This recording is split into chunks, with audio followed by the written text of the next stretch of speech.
ready এতিয়া মই এই কুচিয়া মাছ পিচ খাই চাইছো দেই মজা একদম পুৰা মাংসৰ নিচিনা টেষ্টটো আহিছে আৰু এনে তুমি বনোৱা খানাটো লাজবাবে তাতে আৰু আজি কুচিয়া মজা আজি দুপৰীয়া খাবৰ বাবে এয়া কুচিয়া ললো দুটা আৰু এইপিনে আছে মাছ ৰৌ মাছ এজনী তাকে ভাবিছো আজি কুচিয়াৰ জুলে বনাও এতিয়া দেখাই আছো ৰব এইখিনি ভালকৈ ধুই ললো বেছি ধুব নালাগে আসলতে বেছি টেষ্টটো যোৱাটো ভাল নহয় আনকালেতো আমি তেজে চেজে খাওঁ কিন্তু আজি বেপাৰীজনে কাটি দিলে বাবে আমি মানে ধুবলগীয়া হৈছে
কুচিয়াটো খাই চাওঁ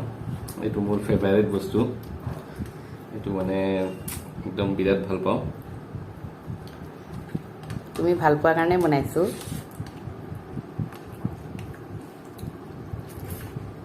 বা একদম মস্তি মানে মস্তিটা গ্ৰেট হয় নেকি একদম কুচিয়াটো খাই একদম মাংসৰ নিচিনা লাগিব লাগে সঁচাকে খাই কুচিয়াটো একচুৱেলি মাংসৰ নিচিনাই বনাই মছলা দি আৰু পুৰা পাৰফেক্ট মানে একদম আৰু অলপমান পেটু খাইছোৱা আজি সেই হিচাপত ভাত অলপ কম হৈছে ল'ব লাগিব ভাত আছে আৰু পেটু